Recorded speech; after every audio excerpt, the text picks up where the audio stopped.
The Fresh Prince at any point in your life? Okay, I love that. Me too. How many of you watched Bel Air at some point in your life? Okay.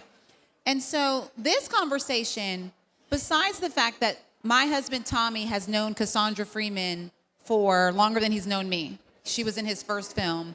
And we love Cassie, Aunt Viv. Besides the fact that we love her, and her organization, Creatricity, which she'll tell you a little bit about. I know that's right, Creatricity. She gonna tell you about it. Is she over there? They're over there? Okay, great. Besides that, I love seeing all of the love on Bel Air. I love watching the romantic relationships unfold, young and millennialer. So I just admire all of the love that's in that show. The family love, sibling love, cousin love, romantic love, and I just think it's really beautiful to see, and it's obvious, and it's also perfectly imperfect. These are not, again, rainbows and butterflies all the time. And the other thing is, whenever I see the cast of the show out in the wild, they are always loving on each other. And so we said, Cassie, can you please bring the folks together in the name of Creatricity, which she'll tell you about. And so here we have Aunt Viv, Cassandra Freeman, come on out. And I'm gonna let you introduce Simone and Olly, your babies. Of course. Hey, everybody. Oh, my God. I'm so happy to see so many of you out here today. Thank you so much for coming out today. So, yes, what should I start with first? First, let me just tell you real quick. So, we have a company called Creatricity. Everyone say Creatricity. Amen. Oh my God, I love you. So Creatricity is like the electricity of creative people in the room. When I got to Hollywood, I thought that there would be a place where, you get to be like, hey, Denzel, and hey, Quincy Jones, hey, Jane Fonda, let's change the world. We're Kendrick Lamar. Shouldn't we be changing the world? And then you get to Hollywood and you realize there are no spaces like that. So I created a space where it's a space for vetted individuals in the creative world. So whether you're an actor, writer, director, whether you are an entertainment attorney, whether you hang lights, you're the sound designer, this is a place where you come. But more than that, imagine if you walked into the room and you had a key to open up every door in the room. It is a place where creative people get to be innovative and make more creative things. People at this place have gotten VC funding. They've been able to create new projects, production companies, all because you have some of the best people in the room. And you might say you're not a vetted person in the industry. That's all right. We have up-and-coming people as well, and we have private events just for them to learn tools, resources, and everything. So when Black Love asked me to come out, I was like, yeah, I'll bring out my kids from the show. So I was like, who are two of my favorite people on the show? And I was like, of course, Carlton, who's played by Olly Sholotan. Olly Sholotan, come on out.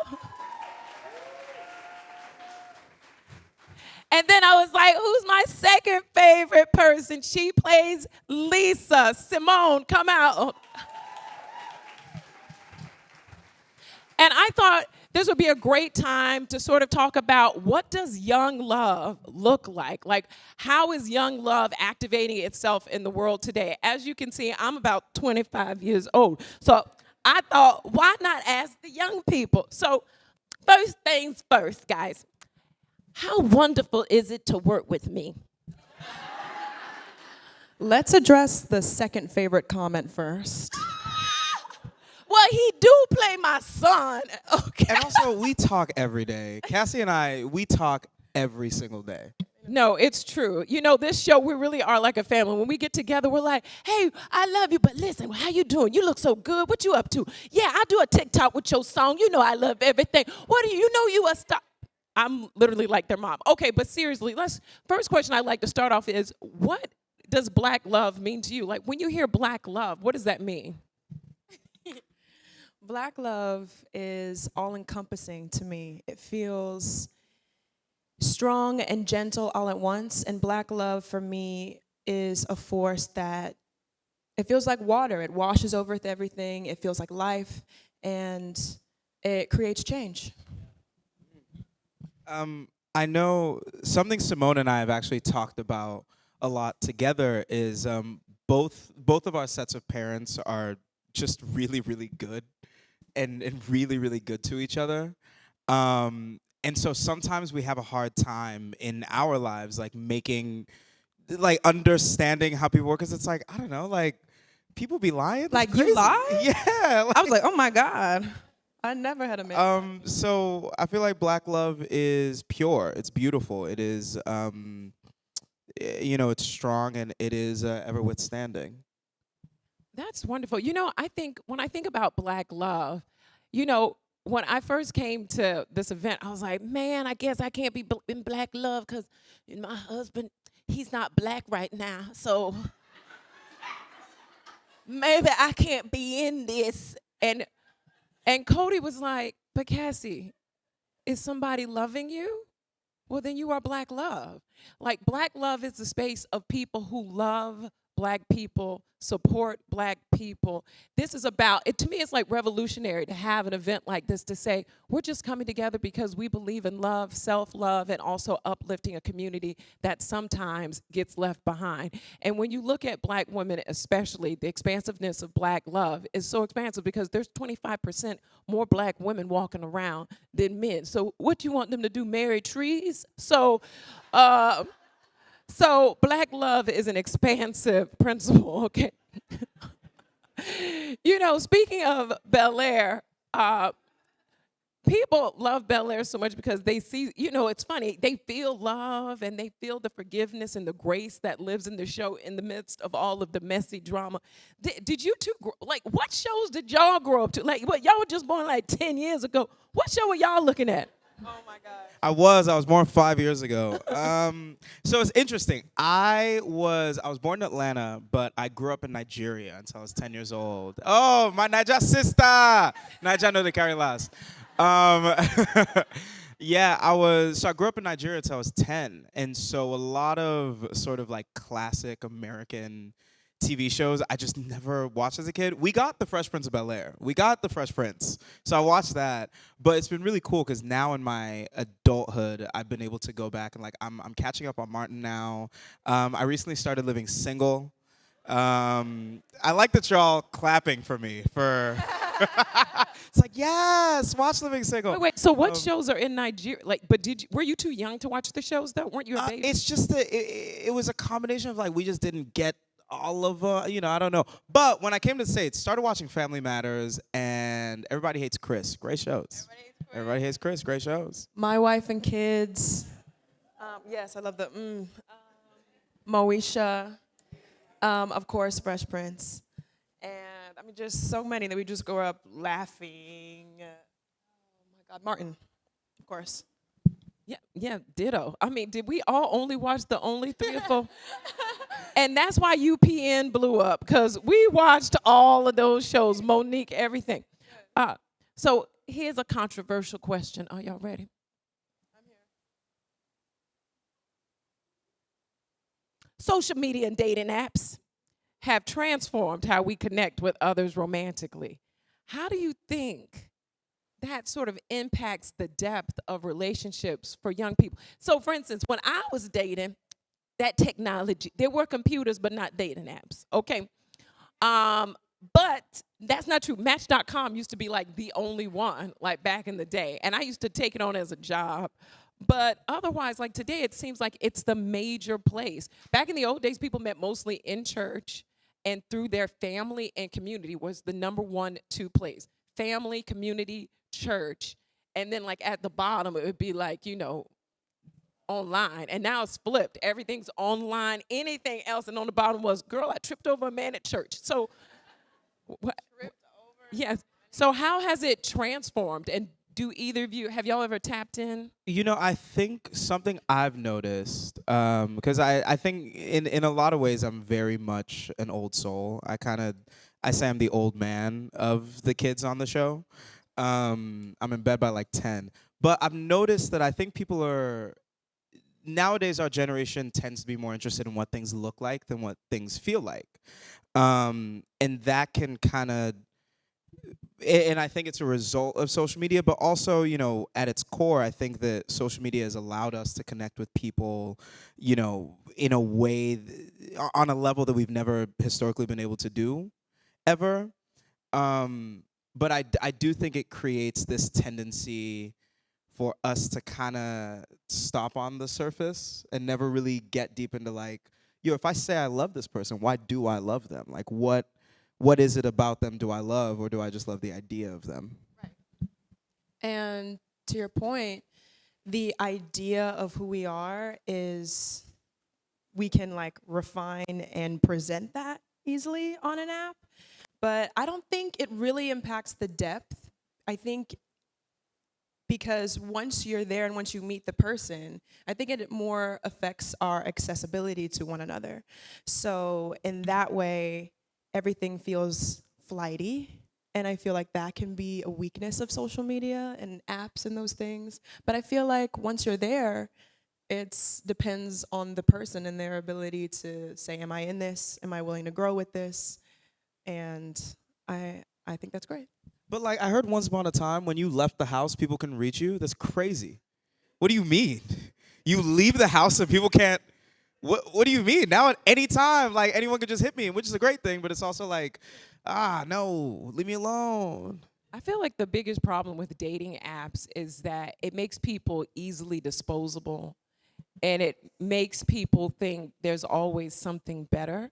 Whereas in reality, when you didn't have those things, you'd be like, oh my God, I found something. This might be the only time I find this thing. And you realize love is a rare thing to find. So I might as well nurture this one thing. Whereas I think social media has given us the false belief that we've got so many people to choose from. But then you realize a lot of those people are not well. So, so to get to the next question, like, where do you think how important is it for young people to focus on self-love before entering into romantic relationships? I mean, do you think this generation prioritizes that enough, self-love? I feel like our generation prioritizes the idea of self-love, but I don't know how many people put in the work for that. But I feel like you can quickly tell who does and who doesn't. I feel like the people who like and go after their interests and their passions and take time to understand what has hurt them and take time to heal from that, it's very evident. So in the spaces that I've been, it's been very popular, so I'm proud. Ditto. I think it's the most important thing. I don't think you're capable of loving another person in their entirety without loving yourself in your entirety, because then you're pouring from a cup that isn't full, right? And so at the end of the day, you're both empty.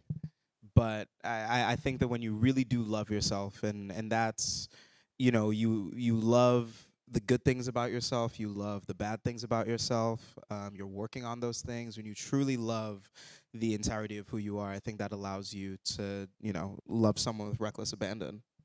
It's so funny because we're all American, or maybe not everyone's here American, but I should say because we live here, I think, it's funny, I took a dialect class, and in dialect class, when you're learning English, like American English, everything comes from a smile. How are you? Fine. Everything's okay. Like, everything's kind of up pitch, and I think that goes into dating. How are you doing? I'm great. I'm manifesting my future. Everything's wonderful. But you look at, there are other cultures where people actually start the conversation off with what problems they're challenged with right now. Oh. And I feel like America, capitalism, always trying to make a bigger profit. You're trying to look better, thinner, better.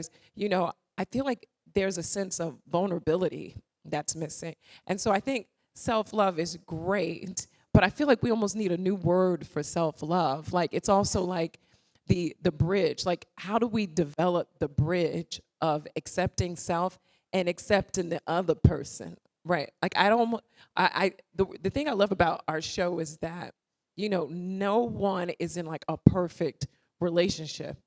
And I really appreciated this season with Uncle Phil and Aunt Viv. It gets really messy, but they have radical conversations. I feel like people miss out on the opportunity of dealing with messiness in order to get the intimacy that's on the other side. And so I'm sure you've heard a lot of people up here today, but what makes their relationship special is that they overcame so many issues. And I think in young love, you know, you hit the first hurdle and you're like, oh, I should tap out. Oh, I can do better than you. And it's like, no matter who you're with, right? You're supposed to be work. So in that sort of conversation, like, have you noticed, like, has this show helped you look differently or more expansive about how to be in relationships with people?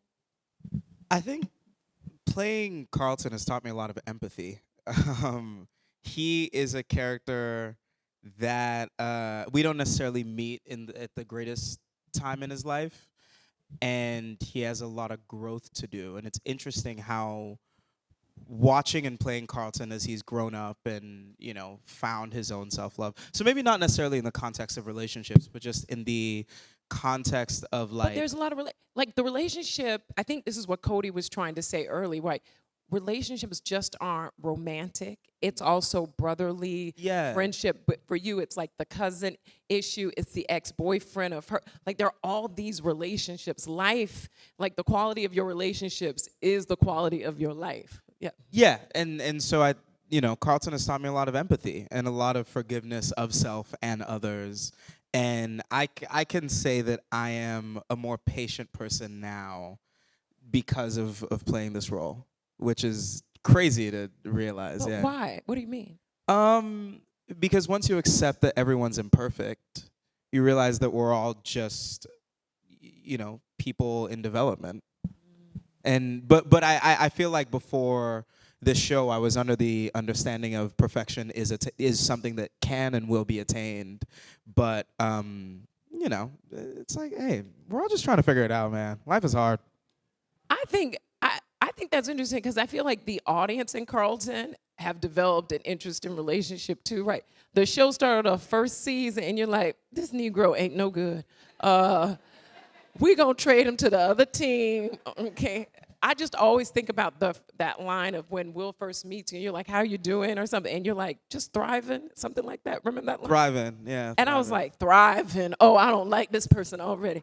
And the internet did not like Carlton. And I think it's interesting in some interesting way, the show has taught exactly what you're talking about. People didn't like Carlton, and then they were like, oh, he's misunderstood. Oh, he got issues. Wait a minute, we really saw Carlton not in the full spectrum. It's hard to do that with people not on a TV show, but maybe it's a good practice. Oh, it's a good practice. I don't know. What? Okay, next question. Wait, I got something to say. Oh, thank you. Okay, yes, please. I think Lisa's journey has taught me a lot about listening. She is kind of in the eye of the hurricane, of Carlton's mess, of Will's mess, and Jackie, who the heck, and now I'm working for Aunt Viv, and she got secrets. And so I feel like there's a lot of value in being still and listening. And I feel like I've gotten a lot of that from her. And sometimes her just lending an ear calms them and their characters rather than having the perfect thing to say back. So that's what I've learned from her in these past seasons. Oh, hey, I didn't see it. You know, what stories do you think can still be added to the canon of TV and film? Like, what stories around love? You know, Cody talked about earlier how I worked on a movie with Tommy back in 2009 called Kinyarwanda. And Kinyarwanda changed both our lives, but that movie was about the Rwandan genocide. However, stay with me. It was actually about the transformational, what happens in love and forgiveness. The show actually the movie actually opens up in a reconciliation camp. Like, a major way a lot of people there got through it was that people would stand on a stage and they'd say to a person right across from them, I'm so sorry I killed your sister, and I'm asking for forgiveness. And the other side would have to take on the burden of forgiveness. And I met people who actually ended up adopting the people next door because the people next door, the parents were eliminated, right?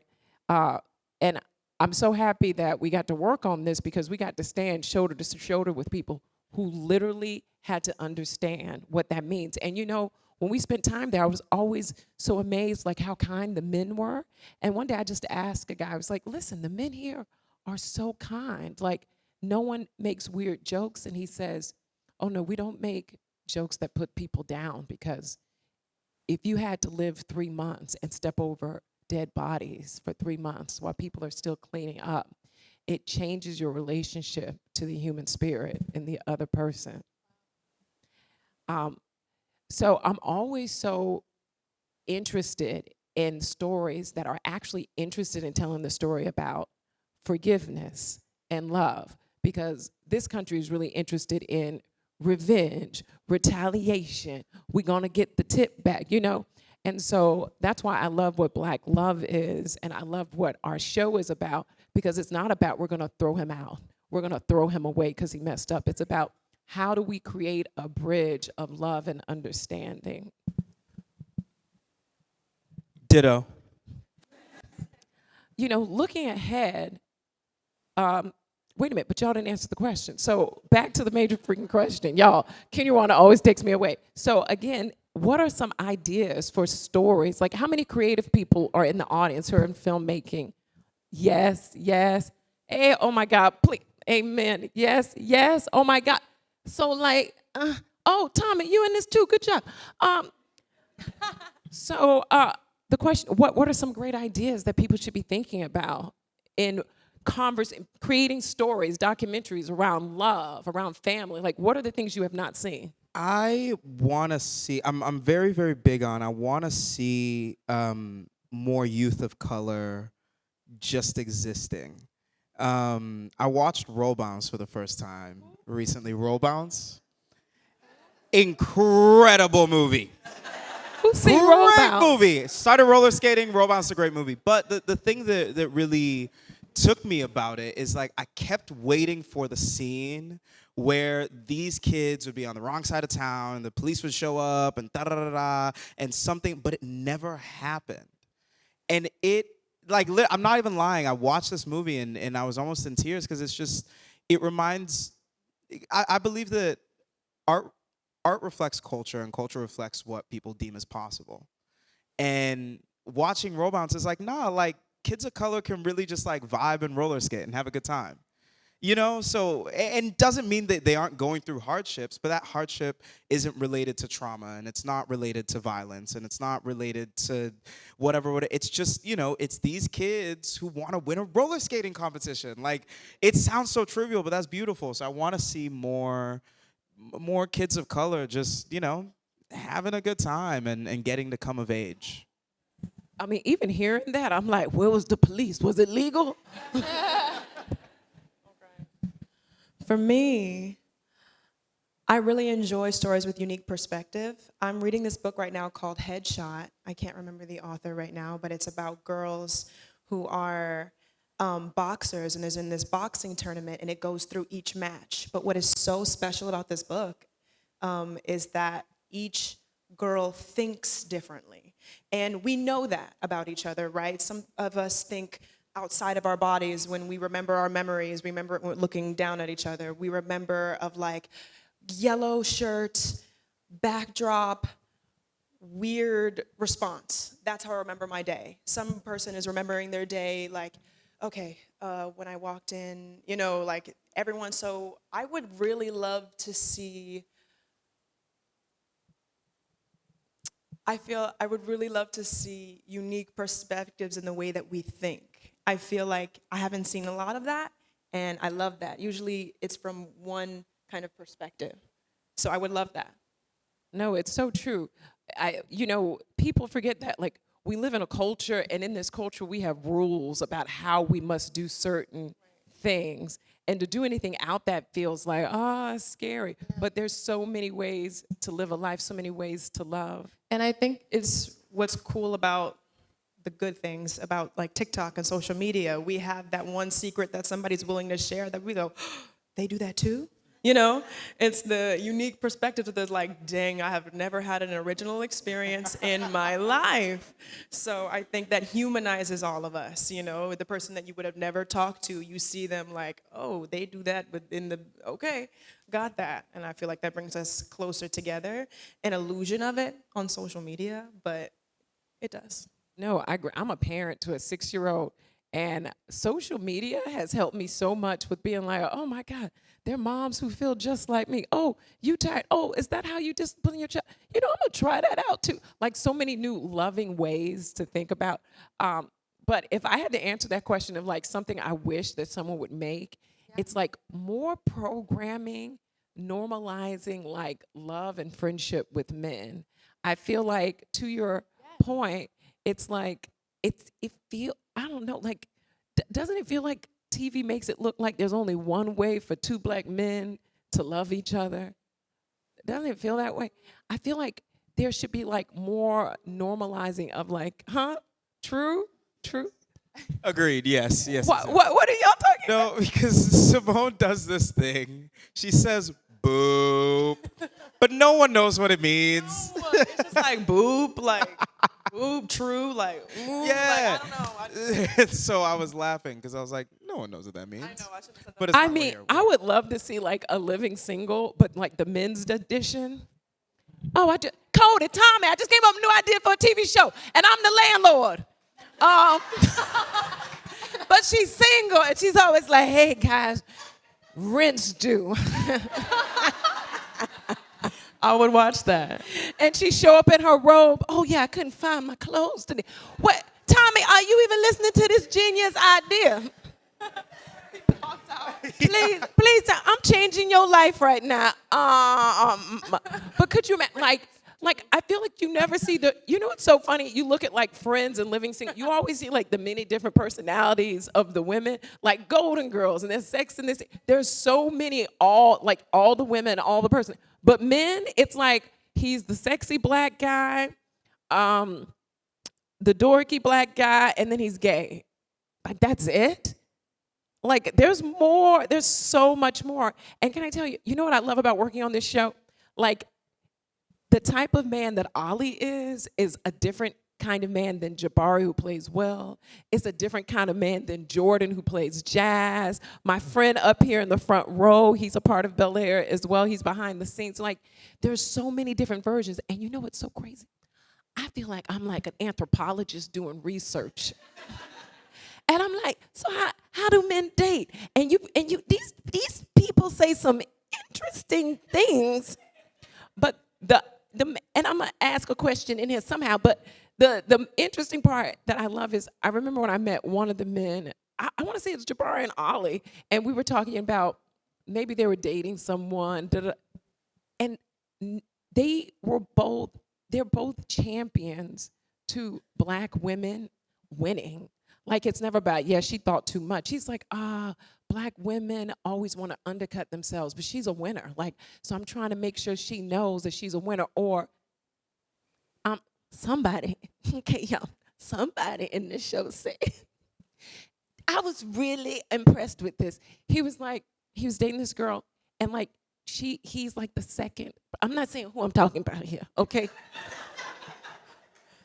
I'm just saying some man on the set said this who's under the age of 30. I'm okay? so nervous. And because I'm an anthropologist, I don't know if that's the word for it, but nosy. So, and he was like, basically he was saying, like, the woman he was dating at the time, he was like, she should be allowed to be sexually expressive too.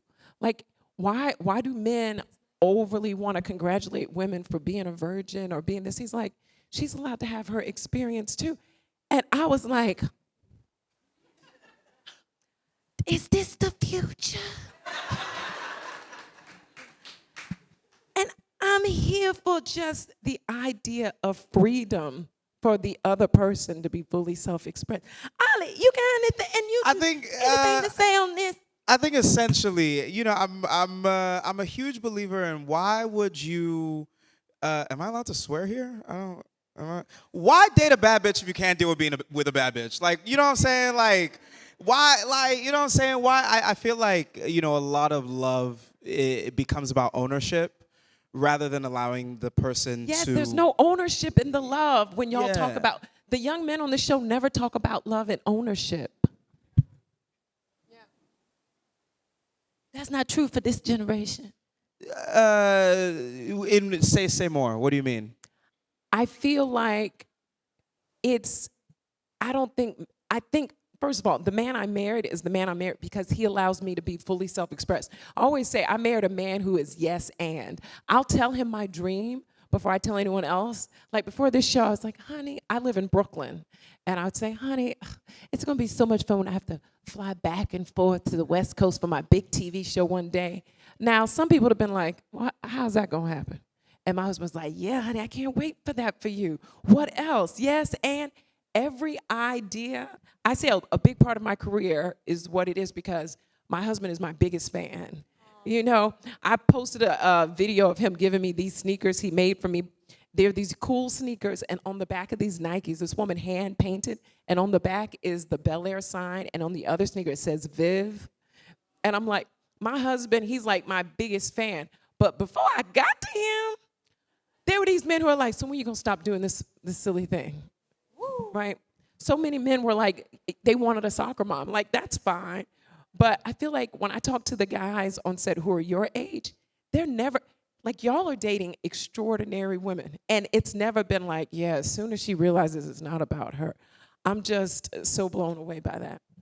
But then I'm gonna have to ask Simone because she's the one actually out here dating. Yeah, I was gonna say, I feel like your perspective kind of matters on this. Oh, it absolutely matters. What's the question?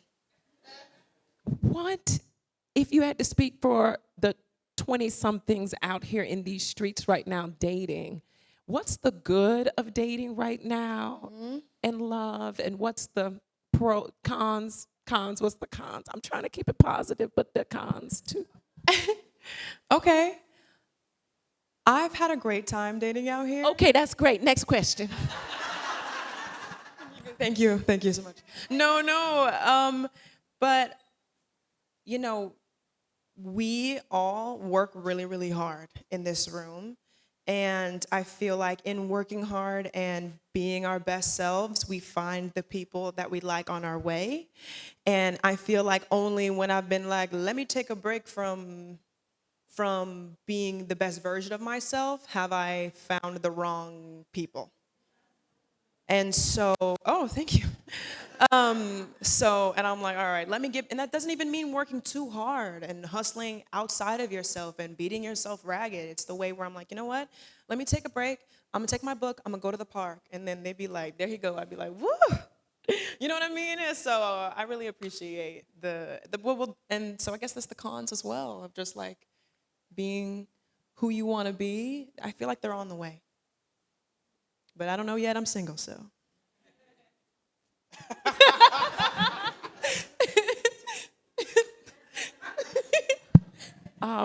You know any good ones? Send them over here. If you two, I mean, I feel like y'all have asked me many questions, so I don't know. But if there was any question about love or relationships, you'd want to ask someone who's a little bit older than you. Okay, like 2 years max. Yeah, that's me. I'm about 2 years older. What questions would you want to ask me? As if I don't have all the answers. So I'm like, whatever they ask, y'all, have your brain signal my brain, and I'm going to feel it, and I'm going to deliver it. Amen? I have a question. There we go. I feel like the healthy relationships I admire come with how they deal with problems. So after you have a disagreement or a fight, how do you handle that? What is the bridge before y'all lay back asleep at night and go, I'm okay with you, and I love you? Did she not ask? This is an A+ question. Okay, Olly, I hope you get in there because you can't beat that one. You know, I said this often that I picked my husband because we had the healthiest disagreements. And I heard Esther Perel, who's a great relationship coach around marriage and stuff, and she talks about, you know, loving well is important, but arguing well is even more important, because 69% of your relationships are going to be like reoccurring issues that will never change. 69%. Because you're in that crazy 69% of the other person, there'll be things that will never change. And so she's like, can you argue well? And what I love about my husband is that we don't really have to deal with disrespectful conversations. And let me just say this here. Let's say one of us are having a bad day and it goes left. We don't hold it against the other person.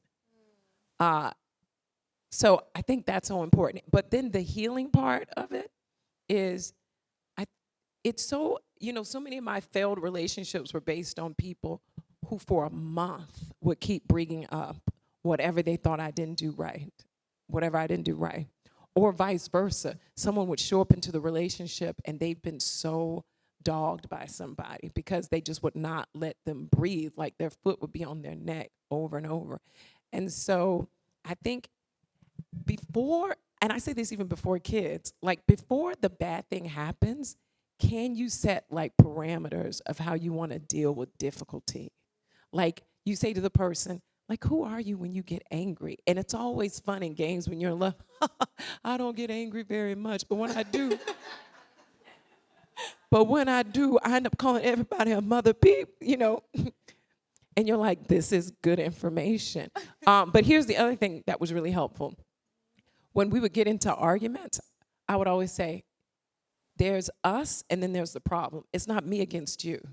And so I feel like in relationship, it keeps being like, can it not be about you're wrong and I'm right? Can it be, how can we win against this problem? And let's look at like the reality of the conversation versus the meaning. I won't forget, me and my husband got in a horrible conversation. He's like, what are you doing? I said, oh, I'm just wasting time. He's like, oh, so you just wasted time. He got so angry. And I was like, let's deal with the meaning. What's the meaning of that? And he came up with all these ideas. And, I used to be a professor in school, and I used to say, okay, this is the color purple. What meaning comes to you when you say purple? And people would be like, sadness, trauma, grief. And I'm like, great. People live their life like that's the truth behind purple. But the reality is it's a color. Everything else you bring to it is meaning. You can do that to every single argument. What meaning just came up for you in this? But what was the reality of it? Thank you. How do you reconcile and balance your love for your work and your love for your significant other? Because you work in Los Angeles but live in New York, right? You spend half your time here. What's that like for y'all? The best thing is, if I'm sad and lonely, my family will pack up and come. I can only be a great actor when I feel like I'm loved and supported. I have a 6-year-old who I'm, addicted to. So, even when we come out here, everyone stops everything for a month. We talk to my son's teachers. We're like, we need all of his work. He's going to be here with me for a while. That's really important. My state of mind is so important. But then the second part of it, y'all, hobbies. Raise your hand if you got a hobby. Oh, so y'all better. Roller skating. I just started roller skating because I watched Roll Bounce, and it's a really good movie. I would recommend it for y'all to watch. And so I started a hobby, something I used to do a little bit of, I do a lot more of, which is I paint. And I think that has been really helpful. I just think, in general, this thing, no matter what you do for a living, that will never be the thing to sustain you. It's the people who love you, your friends, your relationships. That's the thing. So it is hard, but I have a great husband and a great kid, but I also have a great community of friends here too. And I've got you, and I've got you. And you know what? I got y'all. Okay. Y'all, that's all the time we have here today. Thank you. Thank y'all so much.